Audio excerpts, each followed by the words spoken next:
Hey friends, my name's Aaron Ciotti. Everybody calls me Ciotti. Welcome to 4 April giveaways tonight. We're going to do them at around 11 o'clock. I'm going to be playing... Oh man, my eyes are poofy as shit. I fell asleep a little bit ago. I laid down in bed with Maggie and we just like fell asleep.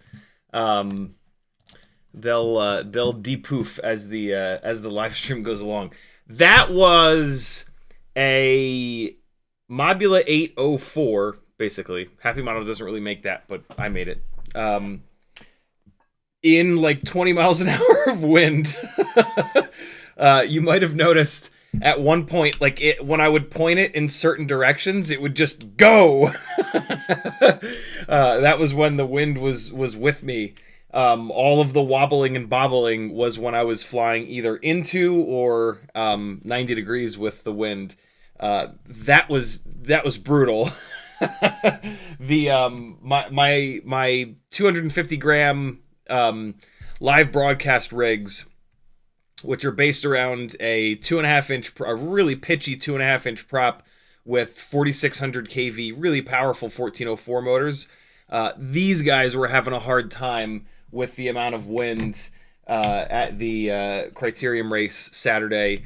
The 2-inch build was out of its depth, but I brought 4 batteries with me, and the reaction from people, like the reactions that I get from this are not of fear. They're just kind of like, people just kind of look at it. With tiny whoops, it's like people get happy. People get happy when they see tiny whoops flying around, and this was such a fun example. And I'm freaking ducking in and out of people, and they're like, reaching for it and shit. Tiny whooping is just the best. It is just the coolest thing ever. I wish that there was a way to have like a more aerodynamic tiny whoop frame that could handle the more than like 5 miles an hour of wind, right? Even these 2S really powerful 2-inch builds, like more than 5 or 10 miles an hour of wind, and they're just like, they're going for a ride. Okay, so apparently I was, I might need a haircut soon. This is getting out of hand. What's up, friends? Thanks for coming. We're doing giveaways tonight at around 11 o'clock. If you're in the $3 tier on Patreon, it'll cost you $2 to get in on the Tiny Whoop giveaway tonight.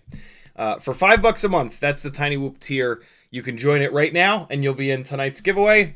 The Tiny Whoop tier is usually going to be like $30 to $60 worth of stuff. And so for an extra $2, if you win at some point, you just made money.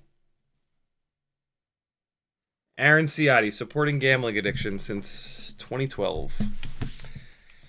No, I guess it would be 2021? 2020? 2021? I don't know how long I've been live streaming. Thanks for coming, friends. In the chat, Doubles FPV, Scotty Scott, Frank Nicholas, Craig, Cole Powers, Zoe 101, Dog with a Blog, Cole Powers, Fizz PV, Everyday with Bruno, Yin Yang, Bolilloo. Bolillo. Cloudhopper, Render, Mick Mucus, Tarun, or it's probably Tarun, Cjo, Alley Cat, Chaser FPV, Ra FPV, Render, Douglas 6, Danzilla the Terrible, Craig, Wombat in a top hat. That's fun. Render, Kelvin Knudsen, McMucus, Rays, Alley Cat again, Craig, Jimmy Sprinkles, McMucus, BMF Spade, Render, Danzilla the Terrible, Andrew Taylor 7-0, Render FPV Toast, Tarun again, Sleepy CBR, Danzil the Terrible, Northern Tier, Render, Dronzen, 661, Northern Tier, JC Cantrell. What's up, everybody? Thanks for coming. CiottiFPV.com to support me. Patreon helps me out the most, and you get the most benefits from it. Yeah, that's about it. So I'm going to play the footage from the Mobula 804 build. Basically what I did is I took a Mobula 704 that Happy Model does sell, and I took the AIO VTX canopy camera up out of that, and I dropped it into a Mobula 8, which is the 85mm frame, the 1103, right? Yeah, 1103, 11,000 kV motors, and then GemFan 2023. Pretty sure it's 2023. Yep, 2023 tri-blades. And it is phenomenal. The extra weight of the 04 disappears with the 1103s and these tri-blade props. And it's and I threw an ORT microvee antenna at it. And yeah, it's really good as soon as there's wind. The Mobula 704 is totally great. Like, it's really impressive for flying around the garden, front yard, backyard. It's fantastic. When the wind starts to kick up, or if you want to fly up above the trees where there's going to be more wind, it gets pushed around. All Cinewhoops do. Dumping it into a 2-inch setup just makes it a little bit better. It's significantly heavier, and it has significantly more power. And you can just push into the wind a lot easier. And it also, the 1103s are monster motors, and so the response time is there. And so when you're getting pushed by the wind, it flips and flops a lot less. As you could hopefully see in that flight footage, and I'll play some more of it, it still gets kicked around if you've got 20 to 25 miles an hour of wind. I was asking way too much of it, but I had the charged batteries and I had tons of time. You know, I get on site at like 10:30 in the morning. The live stream doesn't go up until 5 p.m. So I have like tons of time at these events. And so, yeah, when once there were a bunch of people, I took the four batteries I charged out and just ripped it around, and it was super cool. And I will give them the footage, and they might use little tiny clips of it. You'll see some kind of cool stuff. So let me go back to the beginning of that footage, and I'll just display my desktop and play through. Inna will automatically just bash through these files. And you guys can see what a Mobula 804 looks like in an absolute unreasonable amount of wind. And so I initially went out because this is the support tent for broken bikes, and I wanted to. There's a bunch of bikes here, so there's a triangle to fly through, and I was like, oh, that'll be super cool to fly through. Well, we're in the alleyway here, and the wind was particularly bad. And so I was like, well, let me just see how bad it is. And that was like, I couldn't even get it settled down to like begin to fly through there. This was a little bit earlier in the day when the wind was even worse. And so, yeah, I mean, just like look at these easy up tents. Look at those balloons blowing. Like, this was crazy. The fact that it could do this at all. Look at the difference when I turn around in speed, right? Like, it was nuts. So yeah, this is pretty cool. But yeah, and I also thought this would be kind of the reason I kept flying this battery is I was like, yo, nobody's gonna believe me how windy it was here. I'm gonna fly this battery a little bit, and on the live stream I can kind of show people and just kind of see what the limitations really are of a Cinewhoop. You know, like, this is just not this is a scenario where you would not put a regular prop guarded or ducted rig up in the air. This is an environment for a box frame, which, you know, you can kind of see through because it's just one thin sheet of carbon on top and bottom, or in some cases just one thin sheet of carbon, or a completely non-ducted setup. But obviously flying around people, you wouldn't want to be non-ducted. Anything with like a vertical surface for the prop guard or duct, whatever you want to call it, in an environment like this is just a nightmare and a disaster. But you know, other than this kind of shaking around, I really wish that I'd had it in the Beta FPV canopy with the grommets, because I would have been able to turn on Rocksteady, which might have been able to deal with a little bit of this bouncing around. But I'm still in the I still haven't found a screw that I can use with that canopy. I haven't really been looking, though, to be honest. I've been so happy with this Happy Model hard mount canopy that it's hard to kind of move away from it. But at some point I will. I do have 2 of those Beta FPV rubber damped canopies.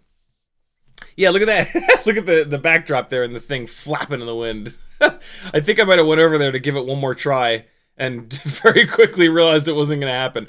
So in the alleyway here, the wind is coming in 90 degrees, and so it's swirling like absolute hell. So the wind is pushing left, right, forward, back, left, right. It was even coming down at certain points. It was just outrageous. There was just no way to get this thing settled down.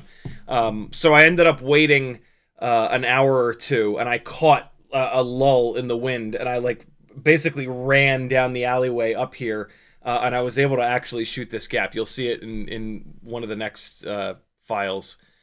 But I mean, yo, this is a tiny whoop, bro. Like, look at this. Look at the quality of this. 04 is just outrageous. It's so funny, man. Like the when you look at flight footage from the Neo, because it's so slow, and like the flying that you're going to be able to do with it is so sort of uninteresting, you kind of like look more at the quality of the flight footage, and it's not like that great. But when you take that camera platform and you put it on something maneuverable like an FPV rig, the quality is like good enough basically that you just kind of watch the flying and go like, wow, this looks really good. Is that a GoPro? I don't know. I don't know if you would ever say like, is that a GoPro? But yeah, you kind of you don't nitpick the footage quite as much because there's so much action going on, right? You're not like staring at the individual pixels. You're looking at it going through the fence and crashing under the fence and all that, you know what I mean? And so that's kind of interesting. When the Neo first came out, I was actually like really interested in it. And I watched a whole bunch of flight footage, and it was kind of like, yeah, no, like this is not good enough. Like, it's cool that it's only $200 or whatever it is, but like this isn't good enough. So I think this is it. I think like an hour or 2 have gone by now. And you can obviously see that the wind has calmed down. I wanted to shoot this gap really low, because when the wind hits it and the PID loop reacts, it jumps up a little bit. But I forgot that bikes have that little water bottle holder down on the bottom, and plus I kind of couldn't see it because it was black against the black of the other bikes. So I hit it on that one, and then I was like, okay, I can't shoot this gap super low. I'll shoot it dead center. And yeah, I was still getting pushed around a little bit. Like, I'm not totally happy with that, but I mean, it's better than not doing it at all. And this was like, I've got like maybe 30 more seconds of not a lot of wind, and then you can already see it kind of bouncing around. It started to get really bad again. But I got the gap, damn it. I got the road bike gap. I think those are called road bikes. In the chat, Craig says, looking at all this clear digital 04 video makes me think about the $800 investment for 04 and goggles. Yeah, it is quite the investment, but I mean, the best way to think about it to me is that it's going to hold its value really well. And so, you know, if you ever change to a different system or whatever, like, it's you'll be able to get probably more than 50% of the value out of it, even after a couple of years of use. And that's pretty good. Kelvin says, Gangly Gang in the house, I'm rebuilding my Meteor 75 Pro 82mm into a cockroach with the carbon brace. Do you ever fly with the carbon brace on? Really helps the tune. I do not. I've found the carbon braces to, like, technically, sure, it helps you push the values higher, but the tunes that I can get on these rigs without the carbon fiber brace eat up all of the prop wash. And, like, when it's really tempting to just keep pushing the tune more and more and more and more and more, but, like, you should really only push the tune exactly enough to get rid of all of the prop wash in the way that you fly, and then leave it there, because then you've got a bunch of headroom. If you just keep pushing it more and more and more and more and more, because, you know, that's like, and I've been guilty of this myself. You end up, like, pushing the tune into a place where you don't get any actual benefits, and you also don't have any headroom at that point. And so, yeah, without the brace, I'm able to get the tune good enough that there are no bad flight behaviors.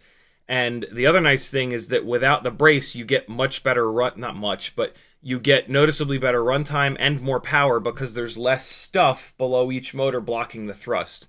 So yeah, it's very cool that the braces exist. And, like, if you're running a motor that has some vibrations, like it's not well balanced right out of the box, or you've smashed it a little bit, the carbon fiber brace can help isolate the motors from the gyro.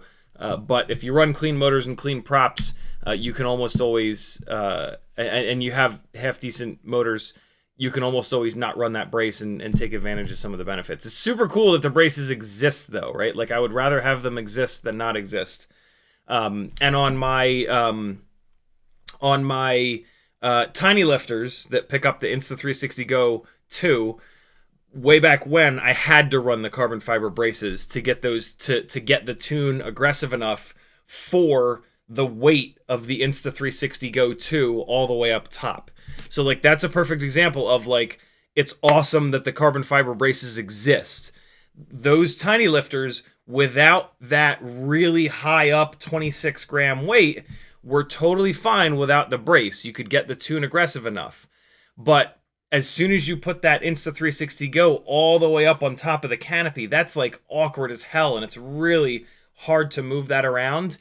Putting that brace on and being able to crank the values up even higher allowed those rigs to be able to control that much weight in such in a place that's really, like, so far out from the center of gravity. So yeah, it's cool that they exist, but on, like, a freestyle build, a lot of times you don't need them. But it's totally build dependent, and it's also pilot dependent. Like, you know, I've been flying for a long time, and I've learned to fly because the old versions of Betaflight were so not bad, but not nearly as good.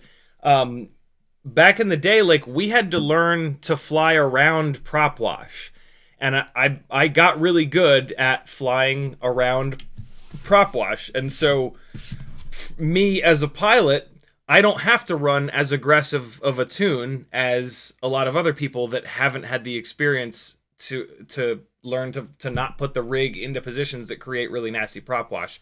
And so it's, you know, it's a completely moving target there.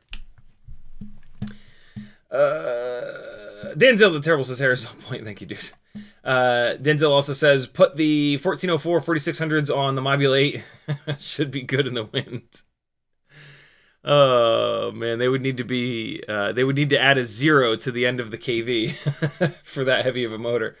Balilo says, drone I ordered from your Etsy is sitting in the mailbox. Can't wait to get off work. Very cool, man. Enjoy it.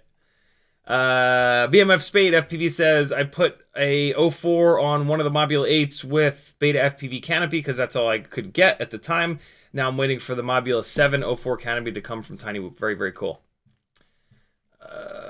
YouTube just did the thing, trying to figure out where I'm at in the chat. There we go. Craig says, footage looks amazing and you got the bike frame gap. Yeah, hell yeah. Cloudhopper says, is it okay to hook the DJI 04 directly to the 2S battery? Yep, that's how...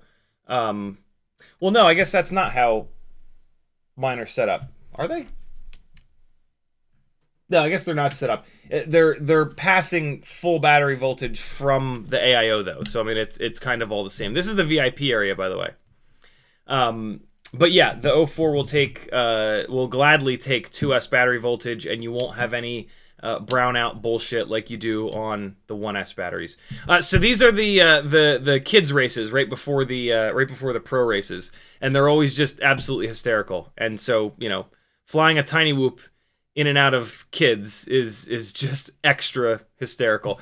So the volunteers all have to stand there because the kids don't understand the start-finish line, and the kids will just keep riding and riding and riding. So the volunteers all line up and go, stop, stop, stop. It's really funny. And like inevitably one kid will make it through and just keep going and pedaling and a parent will have to run and tell them to stop. It's really, really funny. Uke and FPV says, I bought a Neo as a follow cam for the one wheel, and it's what got me to give FPV another try. Now I fly tiny whoops all the time. Very cool. I will say this, the Neo for like, I think it's $200 is outrageously good. It really is so good. And like, what I think is almost funny is that like, it flies good enough. Like, if it was wobbling and bobbling all over the place like this, you wouldn't really notice. This guy looked like fucking Bill Goldberg. It was hysterical. He even had, like, the silly tribal tattoos. Yeah, like, the Neo flies smooth enough that you, like, kind of nitpick the footage. But, like, good God, for $200, it's outrageous. The follow stuff that it does is, like, really, really good. And then, like, it flies good enough that you end up, inevitably you compare it to the Avata 2, which is a completely unfair comparison, but like that's why when I was watching the Neo footage, I was just like, no, not good enough. As something for $200, it's shocking. And like the runtime is really even good. I wish they'd figured out a way to make it less loud. I think that boy, is it a noisy son of a bitch. And it's that like 2-inch prop, 2.5-inch prop, like super obnoxious, super screechy prop noise. But and so this is the last group of kids, a little bit older, and they actually do a full lap, which is kind of cool. And they are just ruined when they get back around. But yeah, as a $200 drone, the Neo is absolutely outrageous. But as a camera platform, it's funny. Like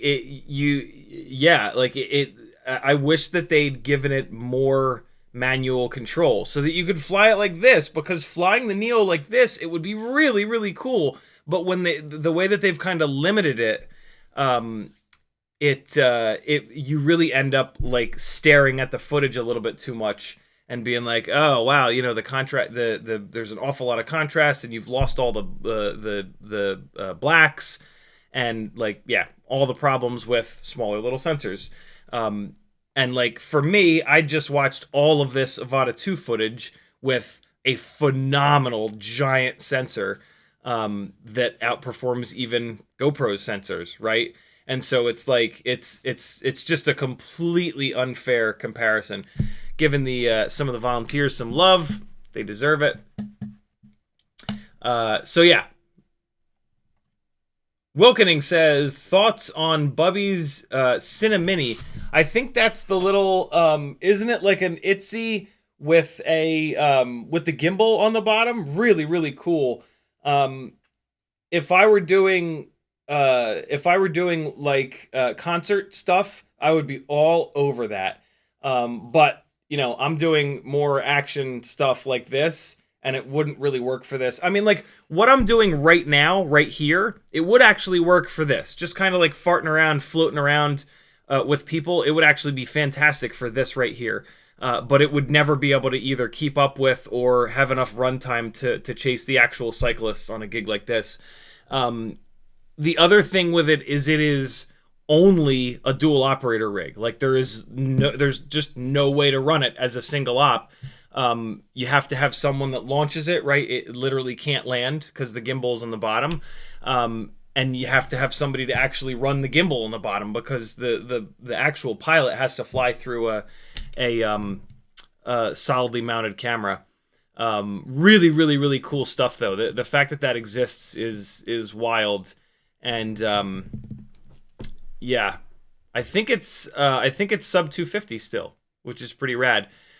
I you know, with the ability to get a waiver for 400 grams, I don't know why you wouldn't build it to 399 grams so that you could actually get some flight performance out of it, because at sub 250 carrying that heavy of a gimbal, it's gonna really kill the performance. But you know, it is nice to be sub 250 and not have to worry about the waiver ever, and just, you know, it's considered a little toy, and if you crash it into the crowd, it's not going to hurt anybody, and yada yada yada. This is me just killing the end of the battery, basically.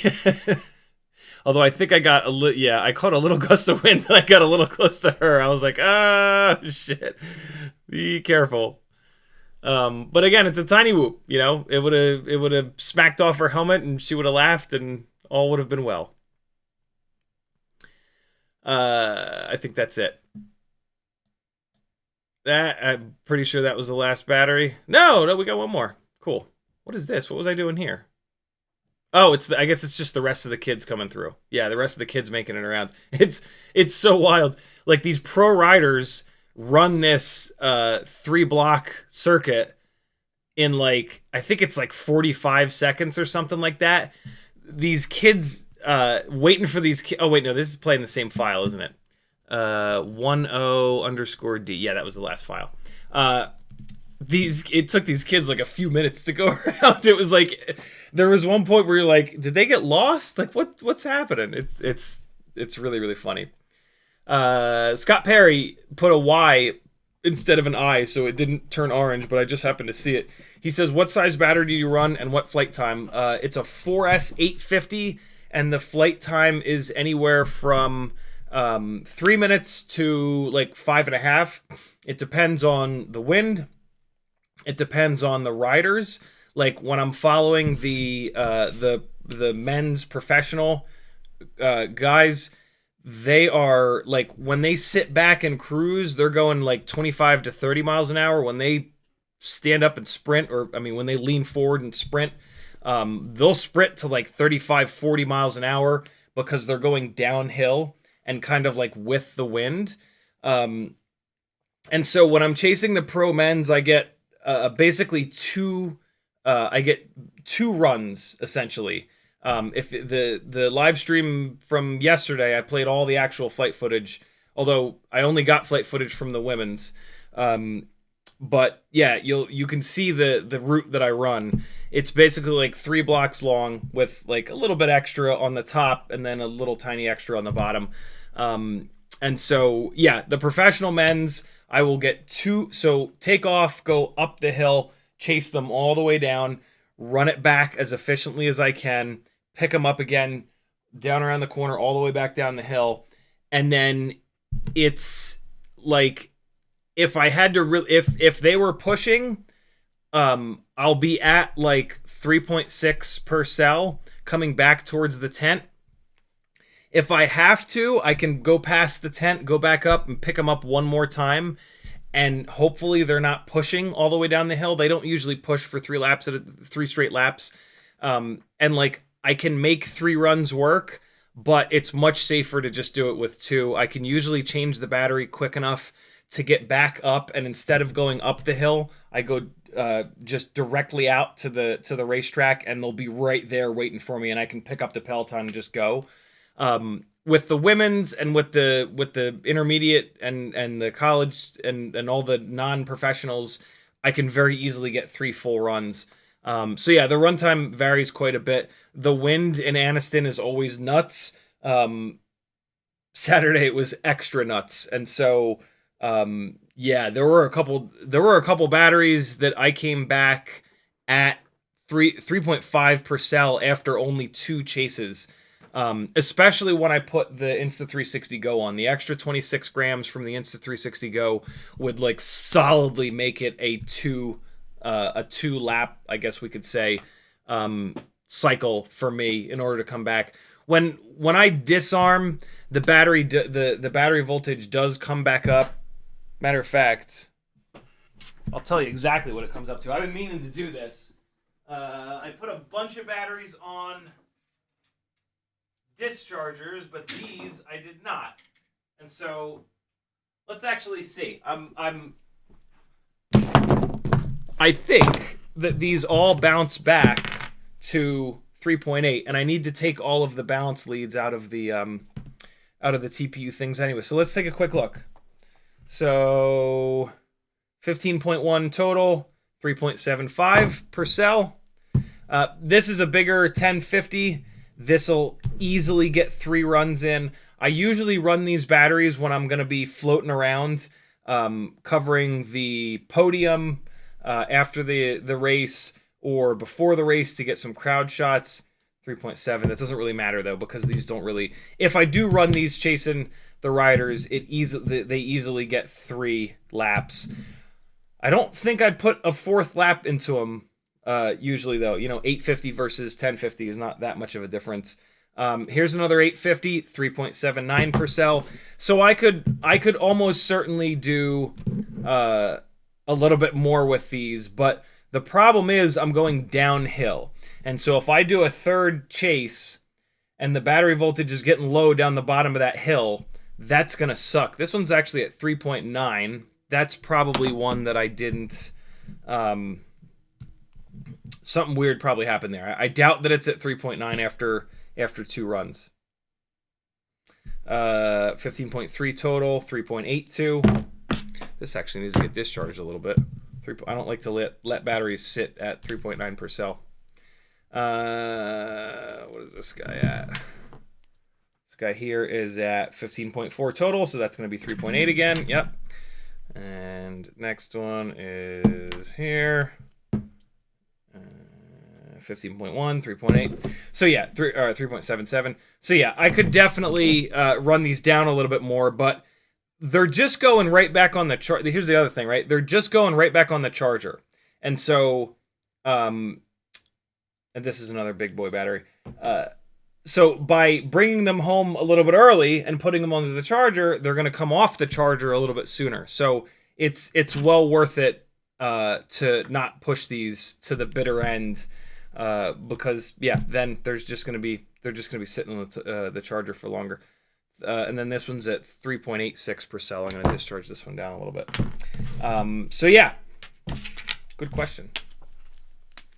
Who's building in chat? Wilkening says, even with the gimbal top mounted, you think you need 2 operators? Yeah, for sure. Because, well, I mean, I guess not. I guess you could technically just point the gimbal forwards, and then it's. But I mean. Yeah, I mean, you could just point the gimbal forwards and then it's just a forward-facing. But to me, like, a rig with an FPV camera and then a gimbaled camera, like, the whole point of that is to be able to rotate that gimbaled camera around, right? Because those are the really interesting shots that you can get.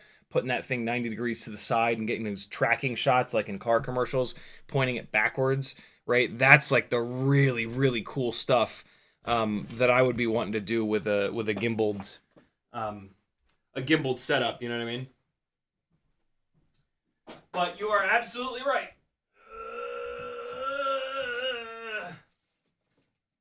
That's me bending over. I'm not pooping, I swear. Hang on.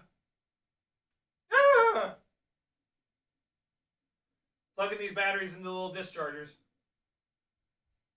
Why is this such a bitch? What's happening here? What?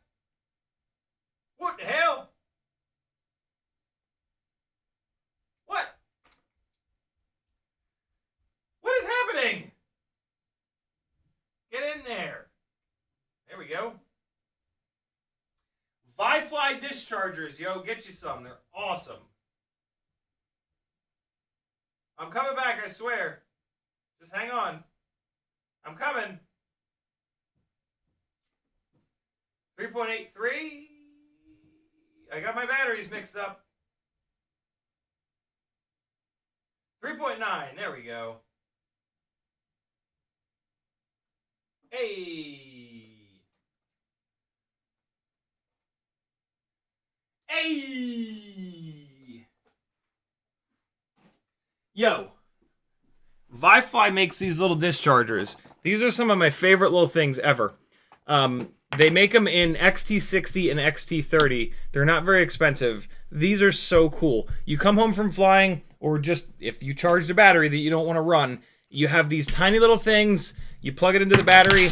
It automatically senses what the voltage is, and it discharges it to the right amount. It's got RGB LEDs, and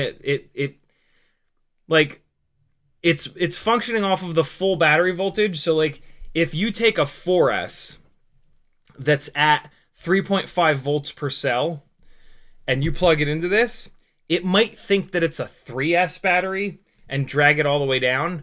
And so they put an RGB LED on here. And so like for a 4S battery, for example, it'll light up in green. For a 3S, I think it lights up like green and blue. I'm sorry, there's 2 LEDs on here.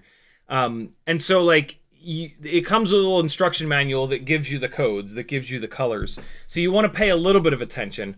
But yeah, as long as the battery is like 3.7 per cell or up, this will sense the correct voltage and it will bring it down to, it brings batteries down to 3.82 per cell. I wish it brought it down exactly to 3.8, but you know, it's all good. So yeah, Vifly dischargers, really, really, really nice to have, because you know, you've always got those 2 batteries sitting next to you that you charged up, but you didn't get a chance to fly.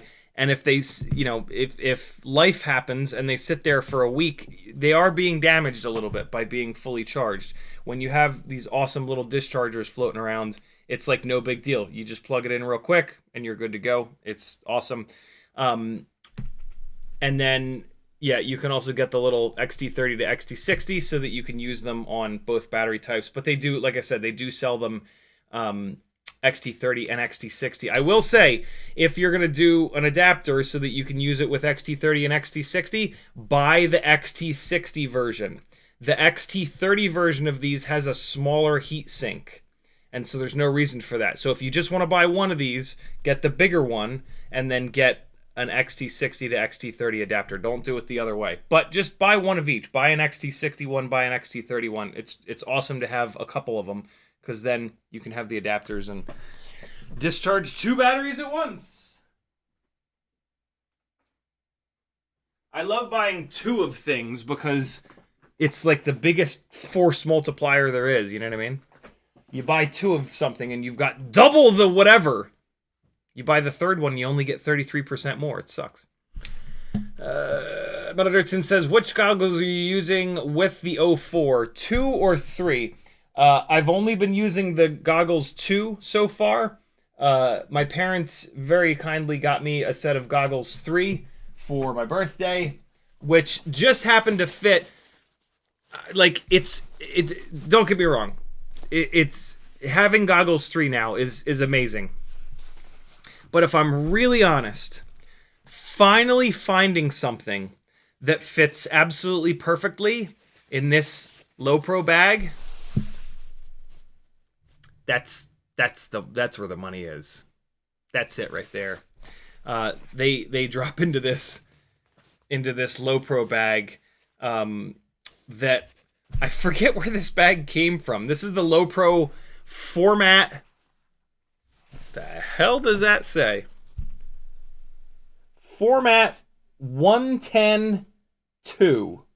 What the hell? Format, F-O-R-M-A-T, and then 110 space, and then the Roman numeral 2. Canon, you goddamn rat bastard. Hang on.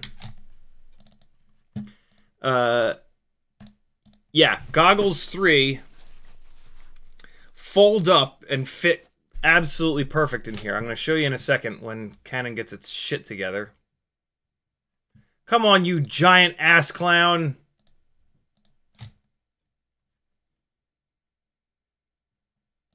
There it is. The goggles 3 have the little forehead pad, and that makes them a lot bigger in comparison to the goggles 2. But this it's just absolutely perfect the way that these drop in here. And you know, like all low pro bags, this has like that really nice foam in between the nylon and everything else. And like, yeah, this is just awesome that these fit so nicely in here. And then another little front spot here to put, you know, your crack cocaine and your hookers. So yeah, double win. I have not run these yet because I'm worried. Well, I haven't really had time. Ever since I opened the box with these in it, I have not had a free moment because of the gig this weekend. Also, because there's that weird ELRS thing with the Goggles 3 going on right now, which I might not have a problem with, but like I'm all set up on the Goggles 2 and I got a million other things going on, so I just I powered them on. I haven't activated them with the software yet, but I've got to do a bunch of DJI activation this week for that company that had me get them set up with six drones, and so that's when I'll be hooking these up. Let me get this over here. Yeah, I need to an update on the drive enclosure. I need to return this OWC drive enclosure. The drives just keep unmounting, and I got another cable for it, and I hooked the other cable up, and it's still doing it. So the drive needs to go back. Super annoying. I didn't the other drive, the Thunderbolt drive that I got. I ordered it a week ago now, and Amazon has pushed. So we no longer have Amazon Prime, and so I'm doing just whenever I order, which is not very frequently anymore. But I just ordered $36 worth of stuff to get the free shipping. They have delayed the shipping 3 times now. And now it's supposedly not going to be here until April 9th. So that'll be a week and a half. What the hell's that about? Come on now. Go to hell. We are a spoiled bunch, aren't we? So yeah, there's that. We're right in chat here. Here's the other thing I wanted to mention. The goggles, my God, are the goggles too small? They fit in my... Oh, this is going to be tough, but I'm going to try it. They fit perfectly in my BPX3 bag. Oh, God. Up here. And I really like this. I don't think the O3s are going to fit this nicely. You know, this BPX3 has this, which is perfectly sized for the old school Fat Sharks, like pretty much all the analog goggles. The HD0 goggles kind of fit, but they're kind of too tall. But yeah, like the Walk Snail goggles, Fat Sharks, Skyzones, Goggles 2, they all fit perfectly in this awkwardly shaped pouch up here. I'm hoping that... Let's just try it. I'm hoping that the Goggles 3 will fit rotated 90 degrees. Usually I sit the goggles up in that pouch, but let's see. Not pouch, but part. Oh, they do fit.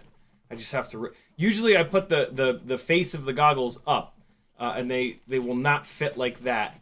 But the way that I just put them in, they do seem to fit. Although I'm judging by OBS. Oh wow, okay, never mind. They fit in both orientations in there. That's pretty cool. I love that. Or this awesome little bag. Yeah, I very quickly realized when I first got them out, I forgot how big this piece was. I was like, oh man, these aren't gonna fit anywhere. But then I just rotated it like that, and I was like, oh shit, okay, they did that on purpose. That like drops right in there. So, yeah, I'm actually really happy that they fit in there, because this with the DJI helmet goggles, the old school. Where the hell are they? It's down here.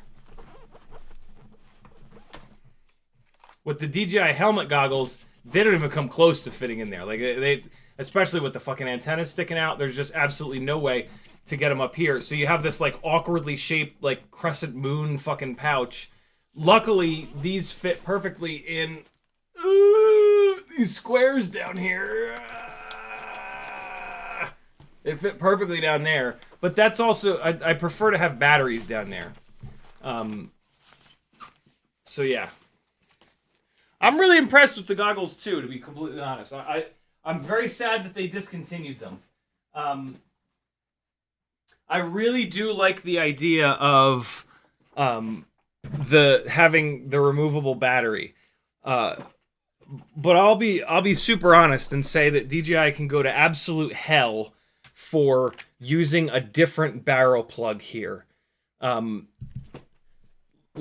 And the fact that they used a different barrel plug here is it's just like, I would actually prefer these goggles if they didn't use that different barrel plug, because then I could just use the regular big ass barrel plugged Tattu batteries that are awesome. If you don't know, I am madly in love with these Tattu 2500 mAh 2S batteries that have the barrel plug, just the right amount of cable, the balance lead. It's a 2S battery, so you hook this balance lead up to your Toothster, your Vifly Toothster charger, and you can charge it up super easily in between charging your BT 3.0 batteries and whatnot. It's got a little PCB here with a charge indicator with little lights on it. It's small, it's lightweight. This is, for me, like, this is it, man. This is the best goggle battery that there is, but I can't use the goddamn thing because this barrel plug is too small. And so the goggles too, like, I love that they're smaller. I love the size, but you end up having to use the stupid fucking wire and then, like, either the DJI batteries or like some other setup, and it's just like, dude, what are you doing? Come on, man. And so yeah, at that point it's like, well, screw it. And that's kind of one of the reasons that I did go towards the Goggles 3. It's like, you know, if I'm not going to be able to use my favorite little battery setup, then screw it. Build the battery in. I'll be able to use race mode. There's one other big benefit of the Goggles 3, which is escaping me right now. But yeah, super, super, super dumb decision on DJI's part. I wonder if they did it. I mean, the optimist in me says that they did it to save space and make the goggles smaller, and boy did they ever make these goggles nice and small compared to the old helmet. But like, the old helmet used the big barrel plug, and it's not that different of a size. And so, you know, it very well could have been like, we want people to use our batteries. But, you know, that's the pessimist in me coming out. BMF Spade says, I was building my Odyssey Aerial Hades. What the hell's that? Frosty says, how do you feel about Pacer 1604s for a 4S 3.5 inch? I answered that question yesterday. Had a whoopsie at the drift track, and my usual Oh My God motors are out of stock. I dig them. I might be using those on my 4-inch biblade, 3.5-inch biblade build. Or maybe on the 3-inch 04 build that's coming up. I talked a lot more about that question yesterday. Metal Dirtskin says, those are the best. Also, that HDLRC parallel board has a discharger on it. You have to manually set the number of cells, but it's faster than the Vifly. That's true. Yeah, the HDLRC parallel board is my travel parallel board that I take with me when I fly to events or gigs. And yeah, on the very bottom, I didn't notice it for a while, but it's got a voltage checker slash discharger, which is really awesome. And it's got a little XT30 and XT60. It's really good. Menardson says, ELRS 3.5.4 just came out. It addresses the interference problem with the 04 and Goggles 3. Fucking yes. Awesome. And that's like official. That's not like the weird dev build that Ian was talking about last week, right, Metal? Do me a favor, tag me with the answer to that, because I really want to know, because that's amazing. Craig says, now I need to purchase DJI Goggles 3 and your Mobula 804 light drone parts. Hope the market stabilizes sometime soon. Yeah, now's the time to buy before tomorrow. Denzel the Terrible says, can't you move the divider down for the larger goggles? No, it's It's that top divider is sewn in, and if you were to move it down, the QX7 wouldn't fit properly in there. The big reason why I love that bag so much, that is an old bag, is that it is perfectly sized for the QX7, and the QX7 is wider than most transmitters. That bag, it has the perfect spot for it, and it puts the bottom of the radio, which is the most durable part of it. It puts this against the outside wall, and then the top and the sides and the face are all protected by like a lot. It is the perfect bag for a QX7, and it's also like it's not as big as the Pyrodrone giant bag, but it's also not as small as like the Torvals. I could almost certainly live with the size of the Torval bags. The Pyrodrone bag though is just so goddamn big. Like it's interesting. Like I love that this bag. I love the size of this bag, but it is big enough where you can put an awful lot of shit in it. And it gets heavy to the point where it's like pretty uncomfortable on my little bony ass shoulders after not super long. Like the Atlanta airport is the biggest airport in the US, and if I get one of the gates that's kind of like farther away, I'm suffering by the time I get to the gate to wait for the plane. But then I take it off and let it sit on the floor for a half an hour, and like I'm fine. But like, you know, if a bag is really big, you're gonna put a ton of stuff in it, and that's why the Pyrodrone bag is like too far. Like I can't have a bag that's that big because I will put a ton of stuff in it, and it'll get way too heavy.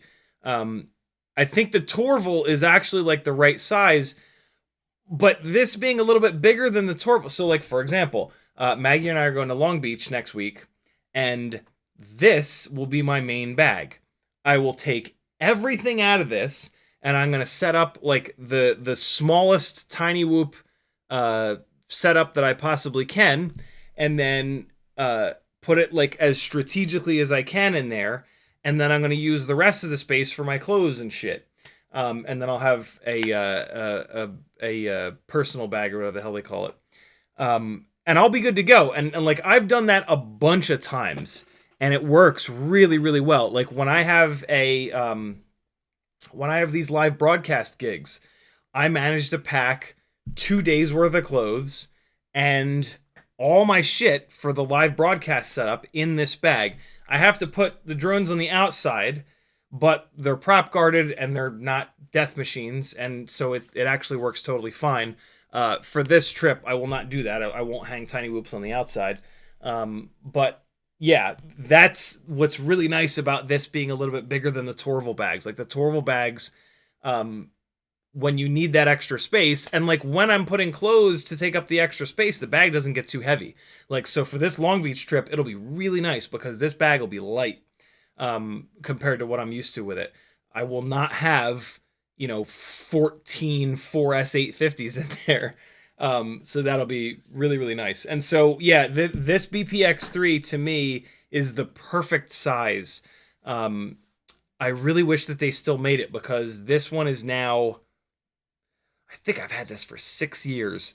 And I'm not going to say all over the world with it, but like I've been all over like our side of the Northern Hemisphere with it. I've used it quite a lot. And like, so the backpack straps, the foam is starting to get a little bit worn out, which is not the biggest deal. I can just get those like extra strap things that you Velcro to the existing straps eventually.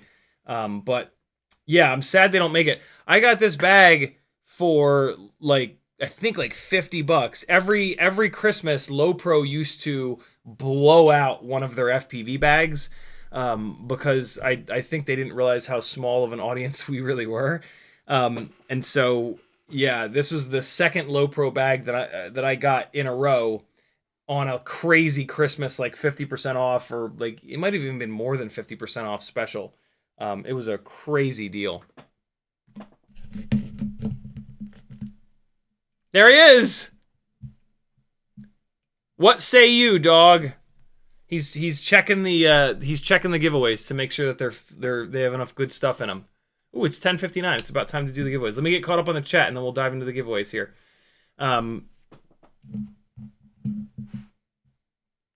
Teddy, do something funny. Come here. Come here.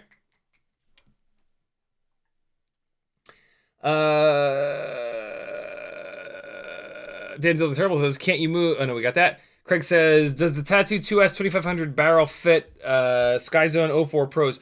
It should. It should, as long as they use the regular barrel plug, which, like, everybody else uses. Striker says, what's the scoop on the new Cinewhoop motors? Anything about Mobula 04 frames?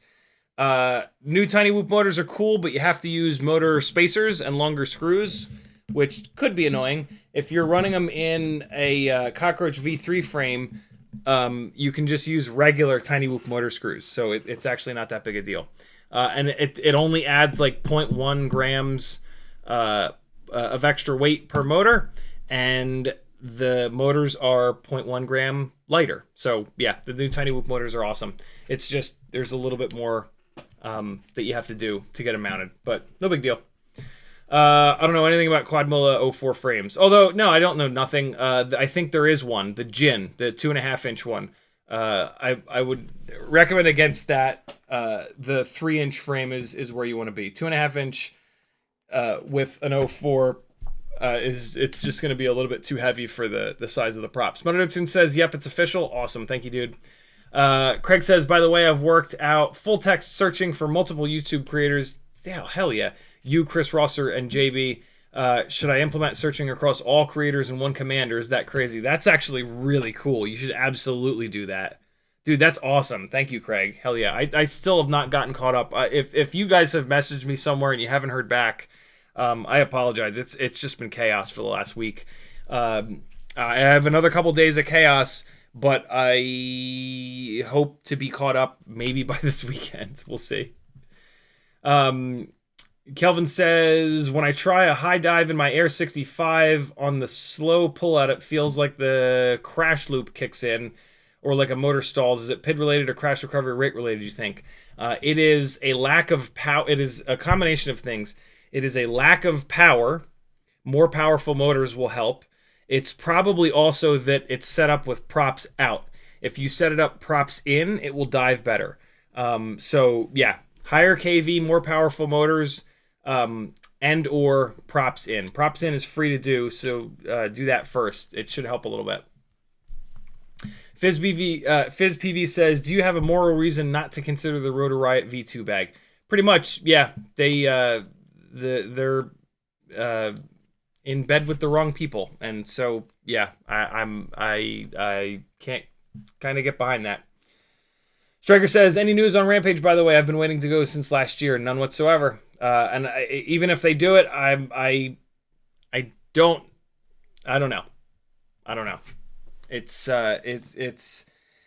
awful tough to ignore who they are doing business with. But I don't know.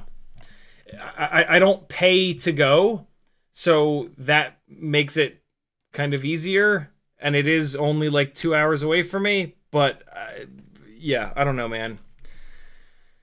I don't know. All right, let's do some giveaways. Where did Discord go? Why did I quit out of Discord? That's weird. Discord's coming up. One of the other benefits of joining my Patreon is getting full Discord access. With full Discord access, you'll be able to look at and post in the Video Collective. In the Video Collective, when I do these giveaways, I grab the 3 most recent videos and play them while I'm doing things to get the actual giveaways set up. And Matthew's talking in there about the Insta360 Go 2 being temperamental. Yeah, it's a great little camera, but it can be a real pain in the ass. But like, you can kind of say that about all tiny little lightweight cameras. They're all finicky as hell in their own little ways. So we have got CiottiFPV, we've got Crom, and then we're gonna have some Liquid Fusion. And here come 3 links.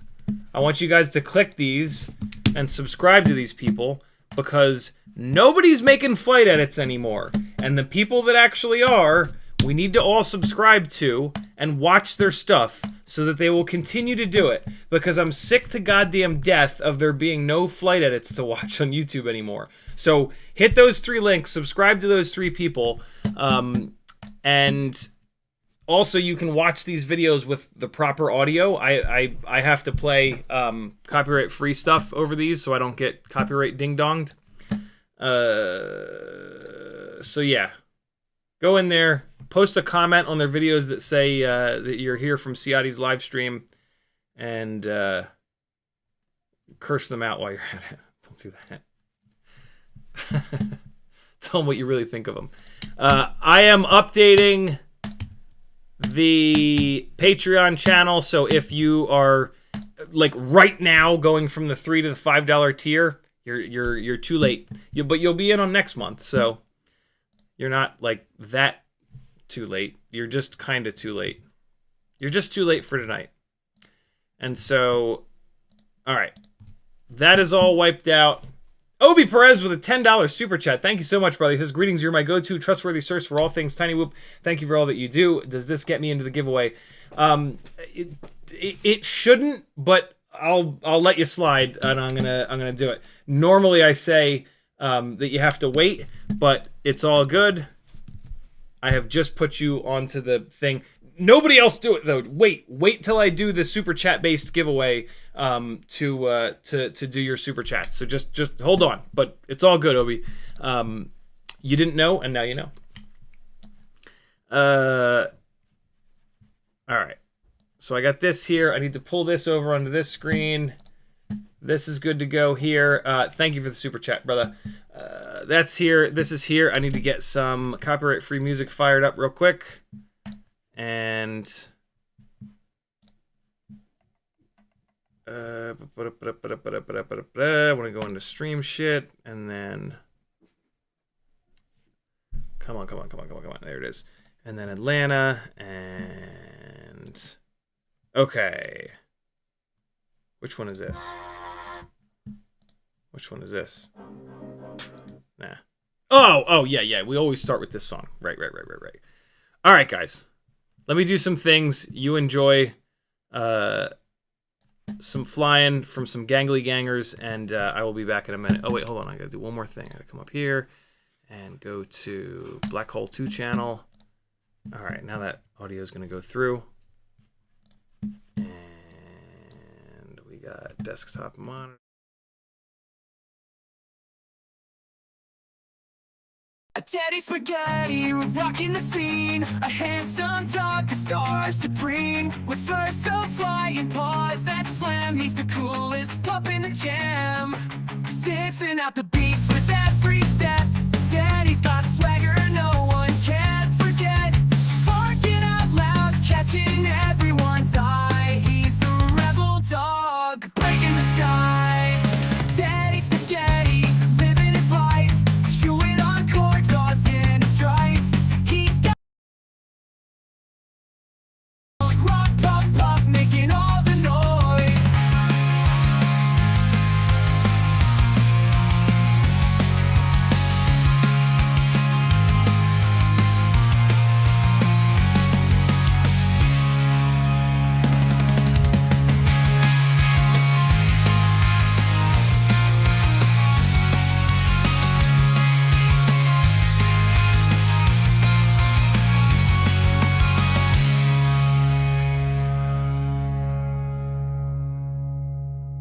Like them on fucking rock, keep up. Stepping out the beats with every step. Daddy's got swagger no one can forget. Barking out loud, catching everyone's eye. He's the rebel dog, breaking the sky.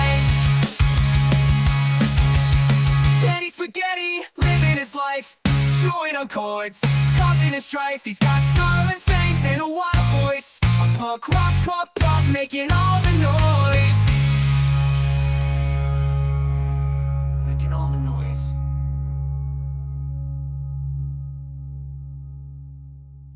All right, I'm almost ready. Oh shit, I forgot to play the third video. Hold on.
All right, good to go.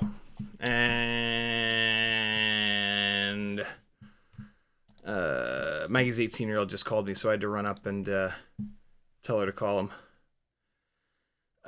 External headphones. There we go. All right, cool. That's good. All right, I got everything set up here. Let's dive in. FPV raffle. There's that. Striker says, feel like my channel is dead, 10 to 15 views consistently with 90 subs because I killed it with shorts. Should I make a new channel? Just figured I'd ask because you made it. No, you should keep doing that for 10 years and then you might have 91 subs. Trying to get any amount of people to watch your FPV content is outrageously difficult and you just have to do it forever. You know, I had the benefit of something happening at a quad camp event, and then Joshua Bardwell did a video about me, and I got to meet a bunch of like the pro pilots and got a little bit of of a bump from kind of them every so often, and I'm still only at, you know, a little over 10,000 subscribers. It is insanely difficult. It will take 5 times as long as you think it should. And it might never even happen. You know, FPV is much different than it once was, which is why you don't see many flight edits. It's just, yeah, the amount of people that are willing to watch them is already pretty small. And so, yeah, I mean, if that's the goal, if the goal is to get people to watch your stuff, you've got to think about, like, what can I put into these that will attract the biggest possible audience, right? And so cinematic flying, like really interesting locations and subjects and stuff like that, you know, really specific like FPV stuff is a niche within a niche within a niche within a niche. And so you've got this tiny group of people, and that's the worst way to kind of get views. So yeah, it's unbelievably difficult. The biggest piece of advice that I can give is to not do that.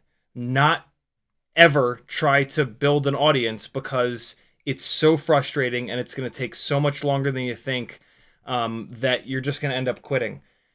Do what you love. Learn to like love editing. Put edits up for you to have memories of your life, and if people want to watch, cool. If not, that's cool too. That way, like, you win on both sides, right? Like, if you have this like goal to like have an audience and like, oh, you know, I want to be YouTube famous, 50, like, it's 50-50. 50% you might actually make it, 50% you're going to be disappointed and you're going to hate it. If you just throw that out the window and you do it for the love of it, if a whole bunch of people watch, that's great. If nobody watches, that's great too, right? You're guaranteeing that you're gonna sort of win. Craig says, where can we get the MP3 for Teddy Spaghetti audio track? It's on Discord somewhere. Well, it's on my Discord in general. but it's like buried, and I don't know how to use YouTube's search. I'm sorry, not YouTube, Discord search.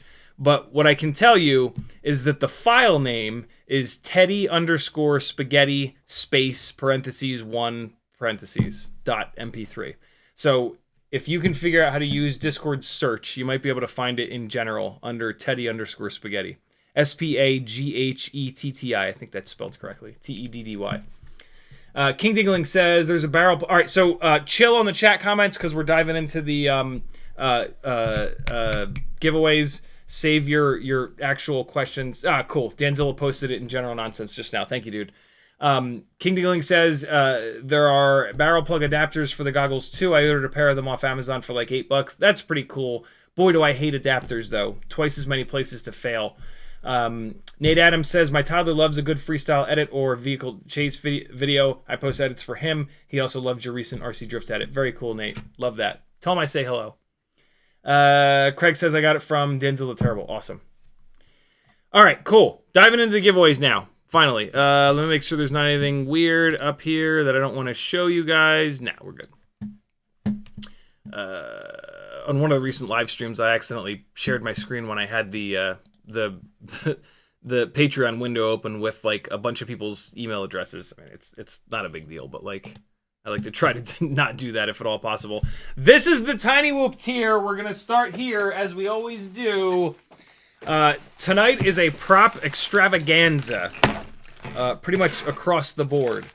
So Cinewhoop tier, we are doing CiottiFPV.com M&Ms, courtesy of my awesome father. 6 packs a day, little 300 mAh battery holder, 3D printed by Hockey Rounds.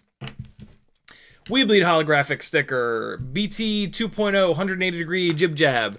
We Bleed coaster. Broken Prop Crew sticker. We Bleed Band-Aid. We Bleed sticker. And then we've got four sets of... I'm gonna put something else into this giveaway. I was super rushed before the stream. I'm gonna put something else into this Cinewhoop giveaway. 1609 quad blades, 3 or 4 sets. It looks like here, and then it looks like 3 or 4 sets of 1208 tri blades. And then yeah, I'm gonna throw. Propodials are going into all of these. Almost forgot. So all 4 of these giveaways will get. Let's do red this time.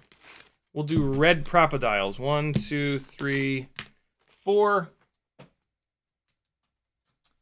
And yeah, like I said, I'm gonna grab something else and throw it in here.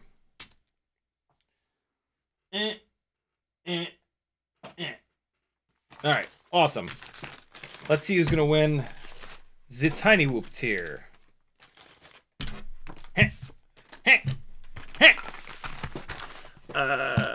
Share this. Load this up. Here we go. Goat is getting old, man. John Allen is on the top right corner. He's not been blown away yet. Ray's FPV is up on the top there in the middle. He's hanging in. Crom is off on the left by Motor 4. Everybody's getting blown away. Wow, that happened quick. Brandon Vega, congratulations, brother. You have won. I'm going to grab your address off of Patreon and send you some stuff. Brandon Vega. Awesome. Thank you for being a Patreon, brother. It has finally paid off for you. 3-inch micro brushless and Cinewhoop tier is up next. And we've got Ciotti.com M&Ms, a red propodial, a couple of stickers, and a prop extravaganza. We've got a set of the 6-blade 85 millimeters. We've got these Nazgul 3-inch tri-blades with crazy bullnose action going on. These make big thrusts. We've got a set of the Gemfan D76s. We've got 3 sets of the Gemfan 75mm tri-blade ducted props. And then we've got This looks like 3 sets of the Dal 3028. Where is it? Damn, I'm good. Dal 3028s. These are my favorite 3-inch freestyle props in that hyper puke yellow color. What happened to that bag of... There's also a bag of 3052s. Where the hell did those go? What happened? Hold on. 3 sets of 3052s. Where the hell did they go? I had them on top. What the shit?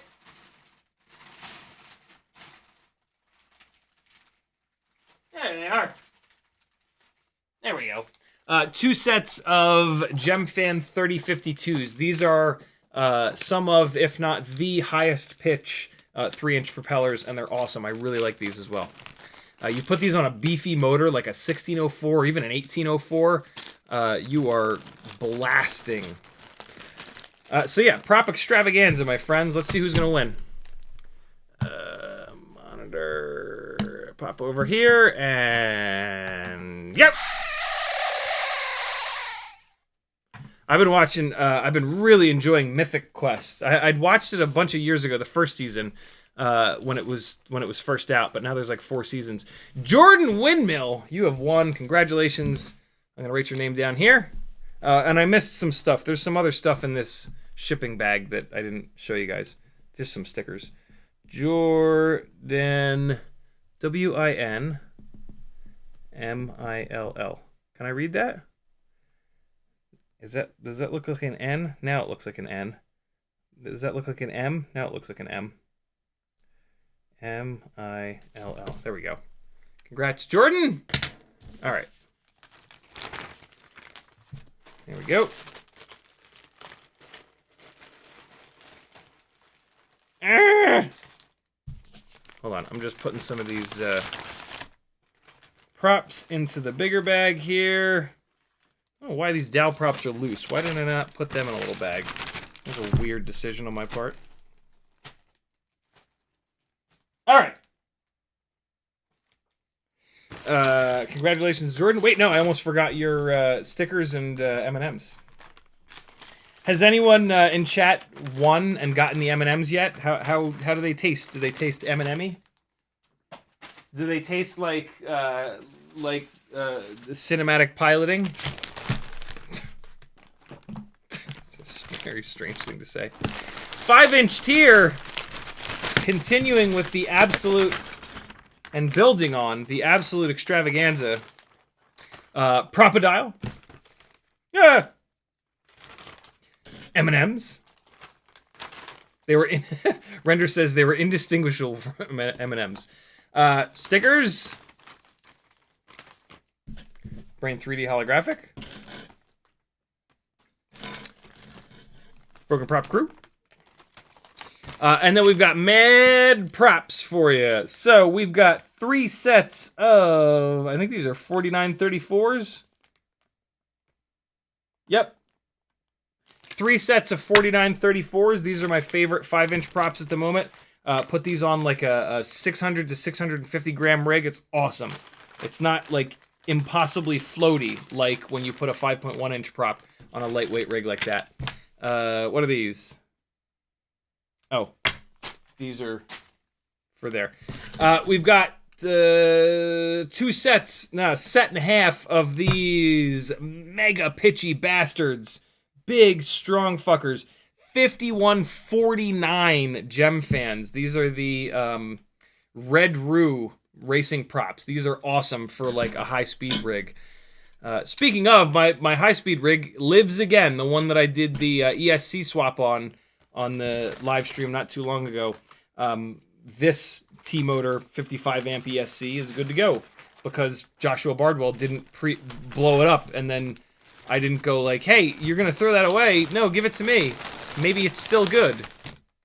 The previous ESC I had in it, that I forgot. I wanted to test it, but I took it from him like 2 Rampages ago, and then I forgot that I wanted to test it before I did the entire build with it. And I put it in, and then it was blown up, which is why he was taking it out of his quad. A set of 6042 bi-blades from GemFan. These are awesome for that efficiency, but still speed. These are GemFan 5143s. These are my favorite 5.1 inch prop for the heavier, like 700 gram rigs. These are awesome. I ran these 5143 threes is what you might know them as. I ran them forever, and they are just awesome. But on the really lightweight rigs, they're a little floaty. These look like these HQ. What are these? Oh no, these are more GemFans. 5146 sixes, the racing props, in this gnarly yellow color. And then we've got. Why are there so many of these in the same place? Oh no, they're just all the same color. I hope you like orange, because there's a whole bunch of orange props coming at you. These guys are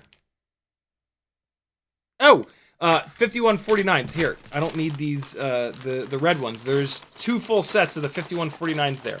I'm gonna take these red ones out. I got them confused. All right, red ones are coming out, and then you've got these orange ones. 1, 2, 3, 4, 5. Probably one more. That's probably a good thing, because these loose props would probably punch a hole in this shipping bag and everything would spill out. So yeah, you're gonna get orange 5149s. I hope to God that whoever wins this likes orange, because there's 3 full sets of orange props. These guys are 6042 GemFan props for the long-range missions. And then, last but obviously not least, we've got 5130s. These are the lightweight, low-pitch 5-inch props that you can actually also T-mount. So super, super, super wide variety of 5-inch props for the 5-inch giveaway. And 6-inch props. Some bi-blades, some tri-blades. Let's see. Now what's going to happen is the person that hates orange the most will win this giveaway. Ready? Here we go. If they're in chat, they'll certainly confirm that they hate the color orange. Oh my God, he's getting bad. John Godwin is hanging in the top left corner there. John Dawson right above motor 4. Frank Nicholas bottom right. Oh, it's a 2-dog race. Frank Nicholas, you've won, my friend. Congratulations. I'll write your name down here and send you a bunch of props. Flying different props is like my favorite thing in the world. I don't know. I know a lot about Frank Nicholas. I don't know what his favorite. Oh, he wants me to re-roll. Look at that. How kind of him. Let's go. Or either how kind of him or he hates orange. So we're going to do play again. That should remove Frank's ticket. And let's see how bad the goat gets. Ooh, the goat's feeling spry all of a sudden. Thank you, Frank. That's very cool. P. Richard Scott's on the bottom right. He's hanging in next to Aaron FPV. I think they both just got blown away. Matthew Wegner, you have won. Congratulations, my friend. I hope you like orange. Is he in chat? Matthew, actually, with the most recent... him and Frank are going back and forth with incredibly generous things lately. Matthew... nice. He is in chat. Pulls 10 printed pages out of jacket pocket for acceptance speech. Matthew's actually sent me a MacBook that is a little bit faster than this Mac Mini to use. So in theory, I might be able to have an on-the-go streaming setup, or if when the new drive and hard drive enclosure gets here, if this computer continues to be kind of weird, I might actually move over to a laptop here. I don't know how I would do that. I think I would have to get rid of this old school 23-inch monitor, which would make me sad. I have I've had this monitor for like 15 years, and it reminds me of times in my life where I edited a lot of images and whatnot. So I'd be super sad to see this monitor go, but we'll see. Having a MacBook that's actually I have a MacBook, but boy is it old. It's over 10 years old, so I can't really do much with it. Having a laptop that I can actually edit on would be insane. Like being able to edit like upstairs, like it's working from right here. Like this is like a cubicle in a weird way. And so being able to like edit on the back deck or like at a park somewhere, like that would just be insane. Like one of the reasons that I don't edit very much is that like when I sit down here, I'm like, there's just all work. There's so much work to do. Having a laptop that I can edit on, I might actually be able to convince myself to do more edits. So that would be super, super, super cool. Incredibly, incredibly generous. I just got it out of the mail and took it out of the box, but I haven't even had a chance to open the thing up. I'm going to do that tomorrow. But in the meantime, I'm going to send you a bunch of props, dude, and you're going to have a blast running a whole bunch of different propellers. If you are not aware, buying a bunch of different propellers and flying them is a way. It's a really good way to start to be able to like decipher the different characteristics of the way that these things fly. It's really difficult because we're not sitting in the quad. There's Sage coming home, so I know it couldn't have been too bad why he called me. He usually calls me when his car won't start or something else is wrong with his car. Yeah, flying different propellers back to back is an incredibly valuable like part of your growth as an FPV pilot, to be able to try to decipher the differences in like cruising speed, like the power at full throttle, how different props will handle prop wash differently. And so, yeah, when you're flying different propellers, a lot of times it's all about like which one makes more power. But stream dead. No, did it really? Hold on, or is it just the camera that died? I'm still green. I'm still looking okay.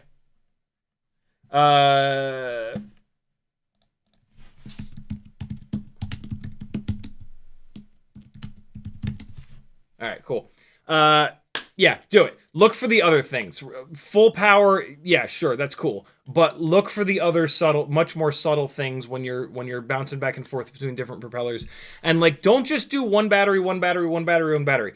The best way for me is to fly actually like a bunch of batteries, like almost all of my batteries on one propeller. And then for the last battery or the last two batteries, switch to the other prop, so that you really get used to one and then you fly the other. And so, yeah, do it. It's a you'll learn a lot from that sort of exercise. Last but not least is the super chat based giveaway. And we are down to the last two Gangly fans. Maybe Douglas Otwell will make us some more. Maybe not. He's been making these. He refused to take money for these. He wants to make them like as a donation to help the channel and everything. And he's made me a whole goddamn bunch. And it is super, super, super cool of him. And so, yeah, this is the second to last one. Next month might be the last chance to get a Gangly fan. So it's a Gangly fan. We've got you're playing for a Rotor Riot lanyard. This is their like crazy heavy duty lanyard with this ridiculous, like you could hang a car off this thing. CiottiFPV M&Ms, of course. Propodial. Rampage 2024 purple sticker.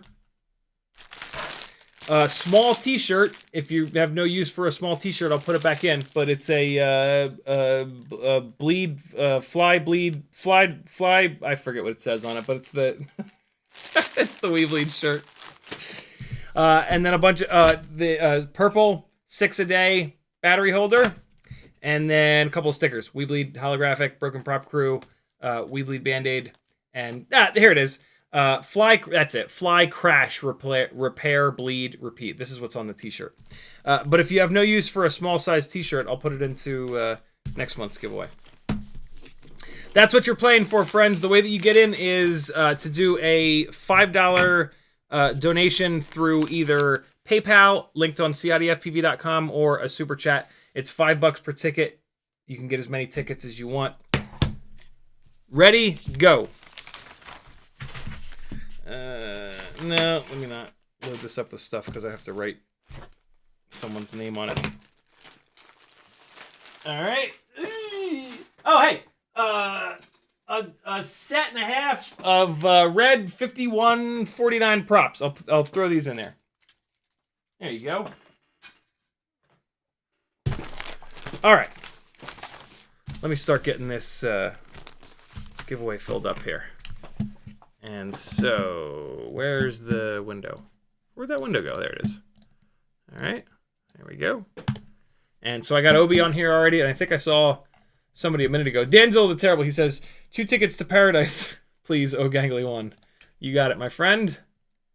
If you do a PayPal, tag me in the chat and say something like PayPal. Wait, now let's do this. There we go. All right. Wait, let me make sure I'm not missing any chat comments. Rax Sumchi says, don't say tiny whoop or you will get sued. Why? What's that mean? I was actually just on the phone with Jesse like an hour or two ago, so I definitely won't get sued for saying tiny whoop. Jesse and I are really good friends.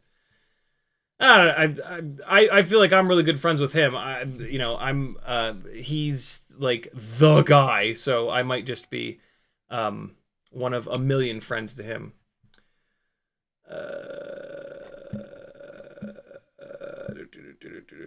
Denzel the Terrible says they were yummy, tasted like you would expect white M&Ms to taste. Nice.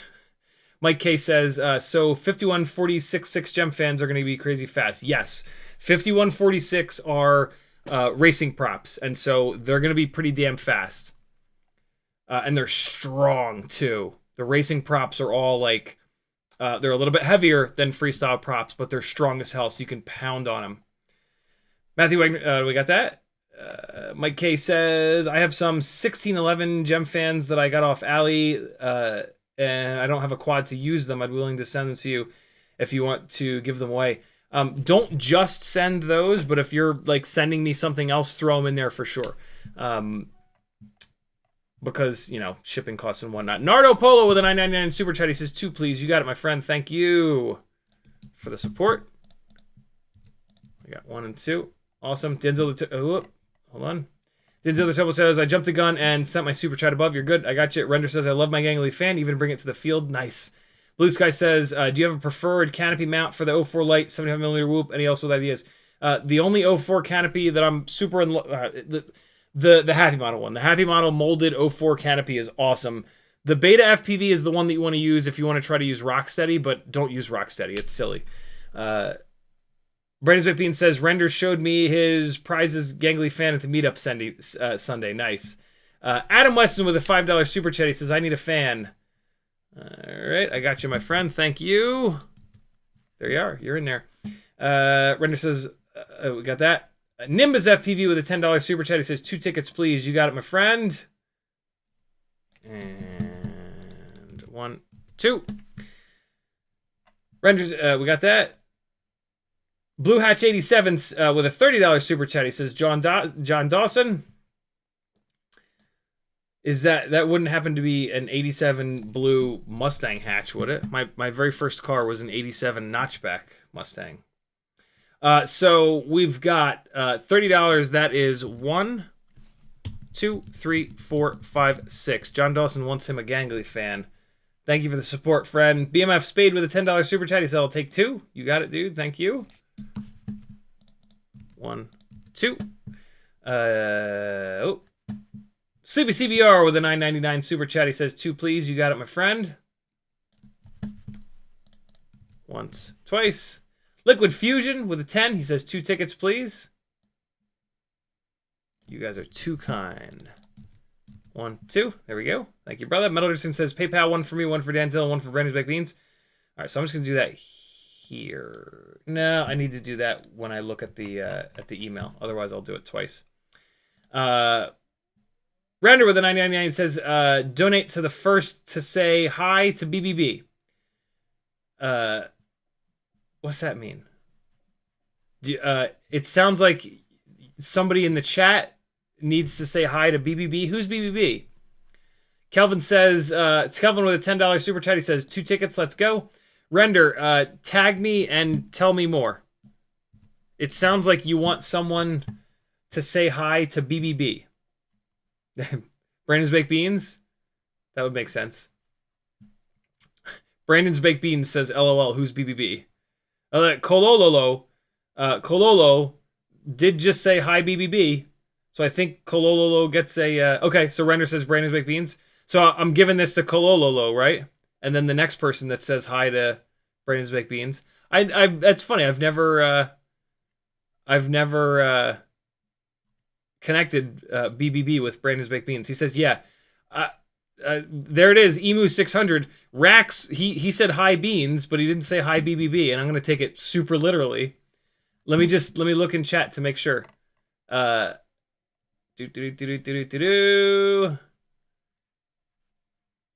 going to go 100% literal. Come on. Man, it's hard to read the entire chat. All right, we're going Kololo. He's getting 1. And then I should give the other one to Brandon's Baked Beans. Because he said, who's BB? Emu600. We're going to give it to Emu600 because he... Big booty babes. Nice. We're giving it to Emu600 because he followed the assignment perfectly. And according to the kids nowadays, that's important. Flankadelic with a $5 super chat. He's getting a ticket. Thank you, brother. All right, now I'm going to jump over to PayPal. And then I'll come back over here because I think I got everybody. Very kind of you, Render. Thank you, brother. Thank you, Kelvin. Thank you, Flankadelic. Over on PayPal, we've got a little double deuce action. Thank you, brother. We've got Alpha Omega Construction. Going for 3 tickets. He says, thanks for all you do, brother. Thanks for allowing me to do that all I do. With the support like this. 1, 2, 3. We've got a little bit of John Ray action. Metal Dirt Skin getting in. 3 tickets. 1, 2, 3. Thank you, brother. Bot Grinder with a Patreon post. Very cool. Rasha Snyder commented, said, did I make it in the giveaway? Yes, if you're posting on, well, it depends. You got to be in the $5 or up tier, Rasha. I'm saying this as so Rasha joined the $3 tier, so not quite. If you're in the chat, it's the $5 tier that gets you into the giveaway. Robert S. Perry, Rasha, thank you for joining the Patreon, though. Very cool of you. Robert S. Perry as well. Welcome to the Gangling Gang, you two. Thank you so much for the support. 2 Chairs, thanks for the kind message on Patreon. That's very cool of you to say. YouTube creators. All right, we're good. Wait, there should have been... Oh, shit. All right. Metal, you wanted me to spread yours out. You wanted me to spread yours out. Hold on. I did not do that. Damn, Kevin Sumner with a $50 PayPal. He says 5 for Danzilla, 5 for Sleepy CBR. OG crew represent. Very, very cool. 1, 2, 3, 4, 5. And then we've got... Sleepy CBR, I think, is Goliath tonight because I know he did at least 1 for himself. So he's the 3, 4, 5. I think he's the guy to beat. Him and Danzilla for sure. John Dawson too, though. Yeah, we got a couple of guys. Oh no, yeah, Danzilla has the most. Danzilla is the Goliath tonight. Let's see if David kneecaps his ass. CMYK is in the chat.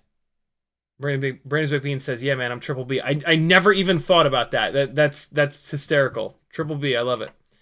All right, let me figure out how badly I screwed up Metal Dirt Skins, because he told me what to do in the chat, but I was worried that I would. All right, so Metal Dirt Skins said PayPal, one for me, one for Danzil, one for Brandon Big Beans. Got it. So I put Metal on here. There he is, John Ray. Okay, so he wants one for him, one for Danzilla, one for Brandon's Big Beans. All right, so Danzilla is for sure the guy to beat. There's Danzilla, and then we've got no. Look, BBB. I got it now. I got it. BBB.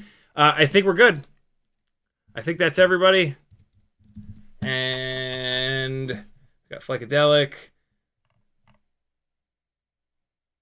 Mike K's first car was an 88 GT convertible 5-speed. Jesus, you're still alive? That's wild. Mine was a 4-cylinder, and I almost died. Capital C. Do I have you in here? You said 15 on PayPal. I think you have a different name on PayPal. Maybe you're Alpha Omega Construction. Is everybody good? Oh, the fucking. Oh, I thought the cannon shit the bed. No, we're good. We're back. All right. I think we're good, right? We got to be good. We're submitting. Here it is, friends. Possibly the second to last Gangly fan. Let's see who wins. You're Alpha Omega. Awesome. Ready? Here we go. Danzilla on the bottom right. Alpha Omega Construction up above Motor 4. Sleepy CBR to the left of him. Emu 6000 just got blown away. Kololo got blown away too. Liquid Fusion's here. Danzilla's gone. Alpha Omega Construction. You have won, brother. You kind of, you weren't the true David. You didn't just have one ticket. You had 3. But you kind of kneecapped Danzilla there. Good job. Congratulations, brother. You've got some cool stuff coming your way. Here's the deal, though. Are you, so you're capital C in chat. Are you on Patreon? If you're on Patreon, what do I need to search for over there to find you so that I can have your address?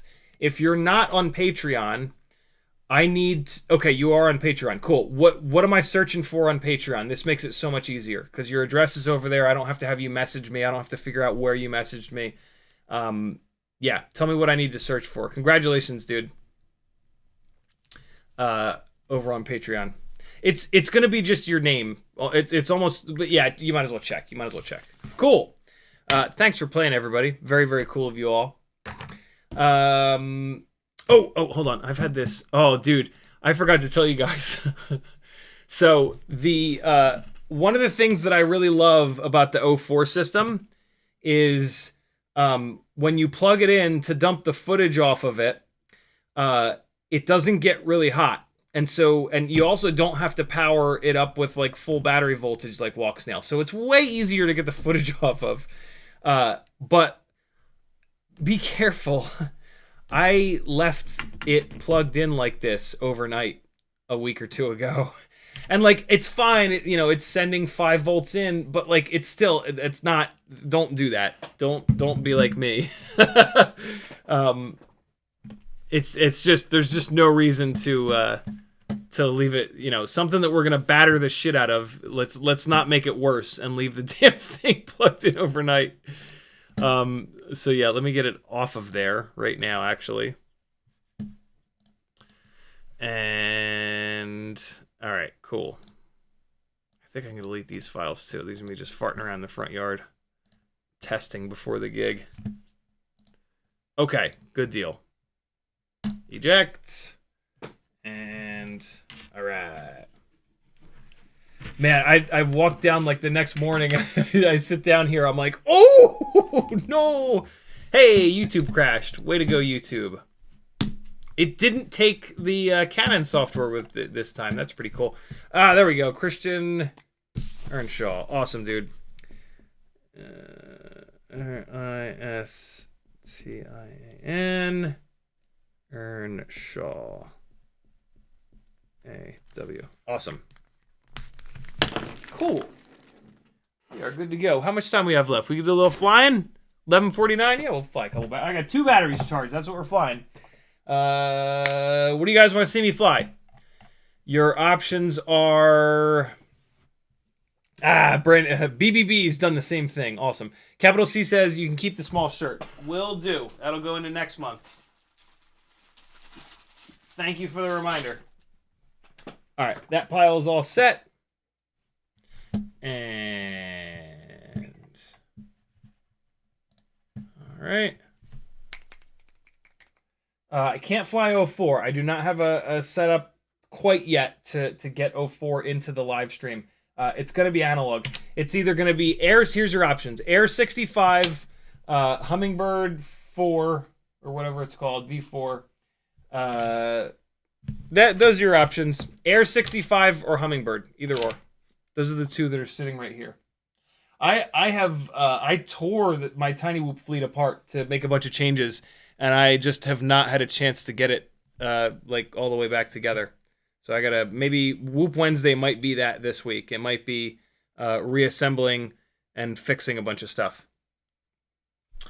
Okay, everybody wants me to fly the Hummingbird. I don't blame you. 2 300 mAh batteries coming at you. I need a transmitter and a pair of goggles, and we shall soar through the sky like masters of the universe. Turn on, you bastard. There we go. All right. Oh, Teddy is ready to go. Teddy is ready to annoy. There he is. He's ready to show this Cinewhoop who's boss. I'll give you guys a third-person view of the Teddy attack that you get to see every single week. Is this... Why is this... Oh, man. I tightened this down a little bit weird. And the camera is not straight. There we go. That's better. All right.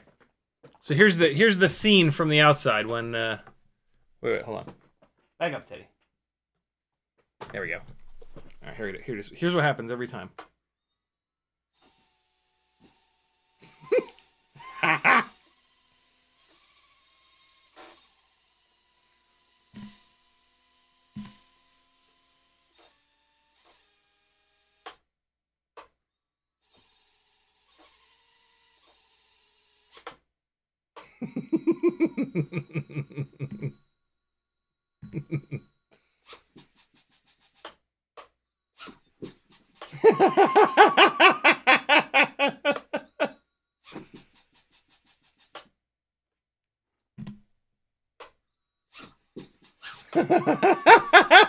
He's so bad. I love him.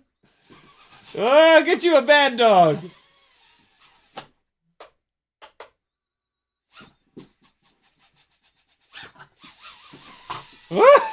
Oh shit! Get out of here, buddy.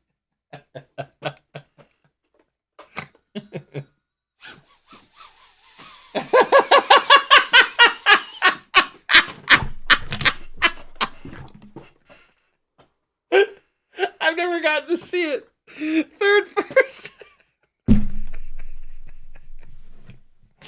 Oh, fuck flying. Let's just fuck with the dog. Oh, that's great. Oh, that's just fucking terrific. Oh, buddy. Oh, God. Wow, he goes right on top of it. No fucking fear. Yo, you've lost your mind, dog. I didn't realize that he hovered above it so much. Jesus, dude. How has it not gotten stuck in your beard yet, bro? Whoa. Whoa, he hit it. Oh, shit, he's hitting it.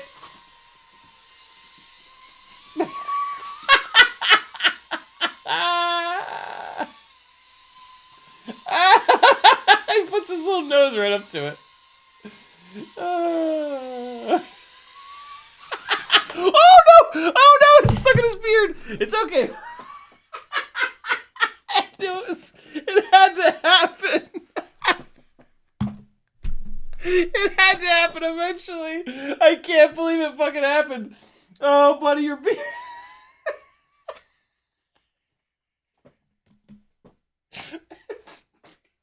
His beard has a spot that's all curled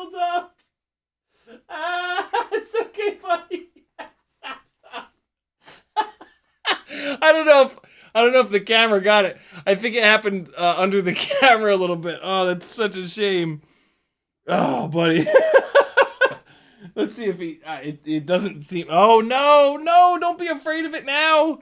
No. No, he doesn't give a shit. He doesn't care. He's like, fuck it. Oh, you're the best dog. Oh.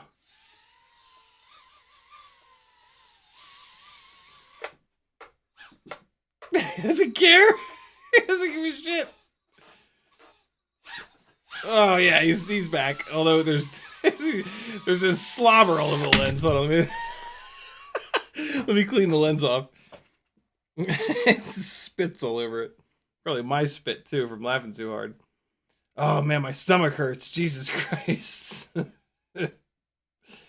Woo! Damn. Alright, that's better. Joshua flew the Hummingbird V4 on his stream. He said he didn't like the camera. I don't know if maybe I'm impressed that the camera is so much better than their old ones. He said he said all the highlights were too blown out and the dark stuff is lost. But I feel like that's every Cinewhoop camera, isn't it? Oh my god. Yeah, am I being overly kind about the Hummingbird V4 camera? Whoa. I mean, I used up almost the entire battery messing with the dog.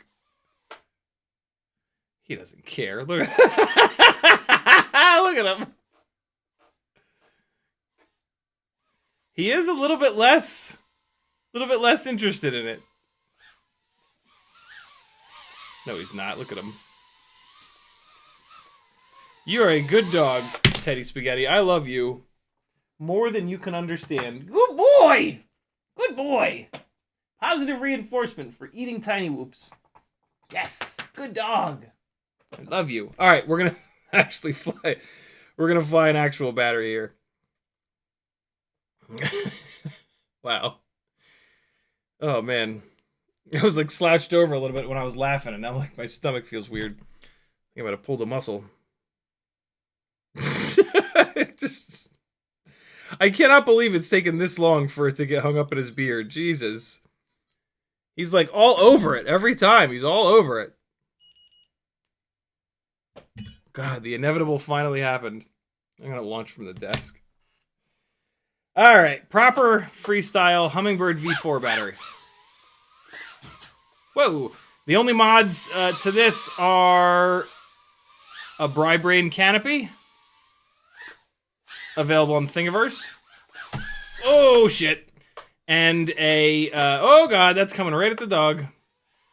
And a BT 2.0 lead.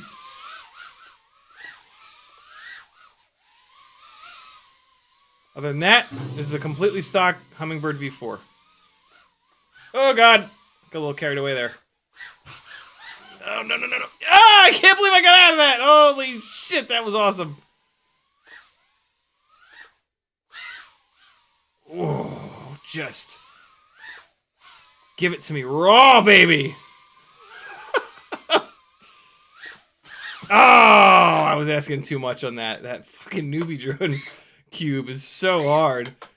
It's not that much smaller than the other gates, but man, it is so much harder to throw myself through.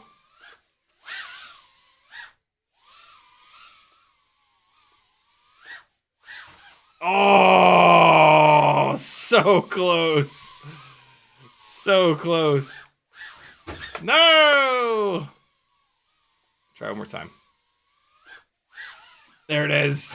Oh, I had to hit the ground. Oh! It says, damn, son, right when I was about to hit the wall. That was awesome. Oh, shit!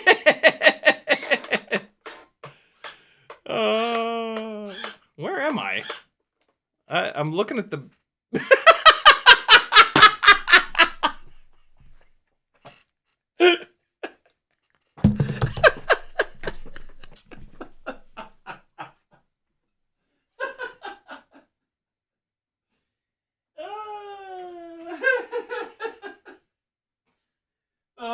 boy.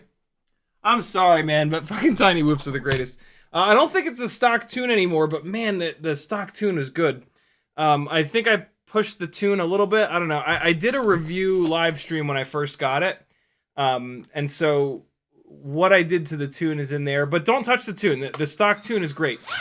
Just, oh boy. Not a good start to the stock tune is awesome. Yikes, I'm having a hard time all of a sudden.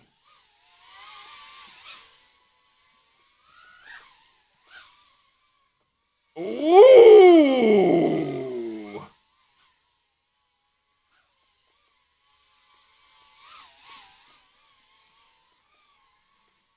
Yep, get it! Oh! That bar cart is so low. That's such a hard gap to shoot. Hey, oh, hey, oh, hey, oh. Didn't need to disarm there. Oh, hey, oh, got it. Hey, there you go, friends. Some dog harassing. Good timing. Start beeping all you want. I'm unplugging you bastard. Some dog harassing, finally getting it stuck in his beard, and just some general good old freestyle fun. From the Hummingbird V4, super impressive.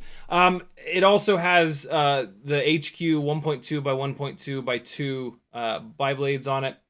The Azzies that it comes with are totally fine. They're just a little fragile for me. Yeah, really, really impressive.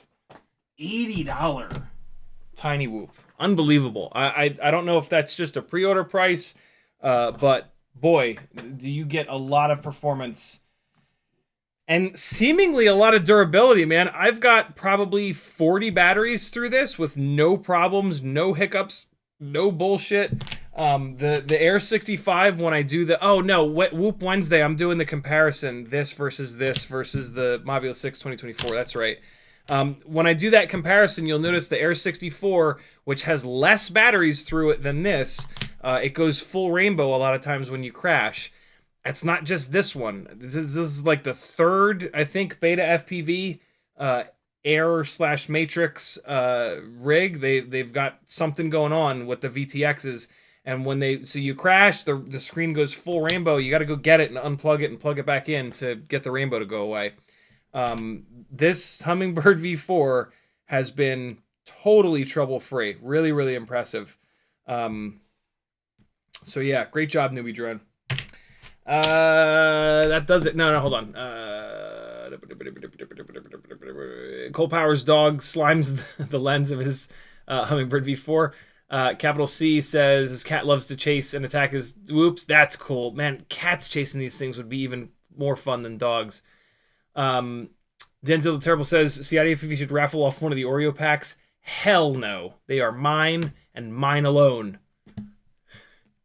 Talked about that. Not the stock tune, but pretty close to it. Kelvin says, can I use a microvee antenna on the DJI O4 Lite? You sure can. I use them on all mine. You couldn't even see it there. There you can see it. Sleepy CBR says, just bought the Beta FPV Air 65. How's the stock tune on that one? It's great. The Air 65 is awesome. The full rainbow thing, it doesn't happen that often, but it does happen. I'm super spoiled when it comes to tiny whoops, right? And I'm super lazy, and I never like to go walk over and pick them up to unplug them and plug them in. You'll see it on Wednesday. The Air 65 is great. Yeah, all three of these, to be honest. The Hummingbird V4, the Air 65, and the Happy Model Mobula 6 2024, they are all fan-fucking-tastic. Like, staggeringly good. I'm going to have to be really, like, overly sensitive on the stream when comparing them to pick, pluses and minuses on each one. Skull says, play the drums. It's midnight. The three people that I live with will come down here with pitchforks and torches and kill me. I sometimes play during the day, and every once in a while I'll throw an Instagram live stream on. But a drum set that is not like professionally mic'd, it sounds like you're banging on pots and pans. So it's most people come into the live stream for 30 seconds and then they're out. So yeah, it's not all that impressive, but drums was my first obsession, young Aaron, and I got pretty good way back then. I played all through college and then started living out in apartments and couldn't really set the drum set back up. 20 years later, I'm in a house and there was a spot for a drum set and it's set up. I should play it more often than I do, but you know, playing drums alone, like it's kind of fun, but it's more like practice for playing with other people. And I don't hang out with other people very often. Patrick plays guitar, and I have another friend that plays guitar, and I keep like, you know, yo, I gotta invite you over so we can jam. But you know, life as a 43-year-old, and also like life as a content creator, you know, it's free time is hard to come by, and then trying to organize that free time with another human being that's in their 40s is rough. But Patrick and I have played together once and it was a blast. We need to do it again. Thanks for hanging, friends. Thanks for the incredible support. CiottiFPV.com. Click some buttons, do some things. Thumbs up this live stream, subscribe, click the bell if you want to, and we'll keep rocking together in the free world for as long as it's free. I love you. Bye. Wait, here comes some. I've already played the Sunny King footage. Here's some of the instant. What is this? DJI from Sunny King? What is this? What? Oh, yeah. There's the. I can't play the Instant 360 Go footage. Let's do. Let's do Pride Run footage. Here you go. Nah, that's not super fun.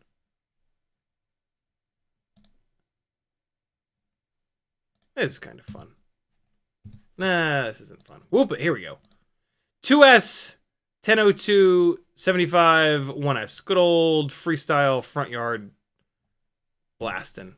Ooh, is this an analog rig? Here you go. I haven't played analog 2S 75mm footage in a while. Here you go.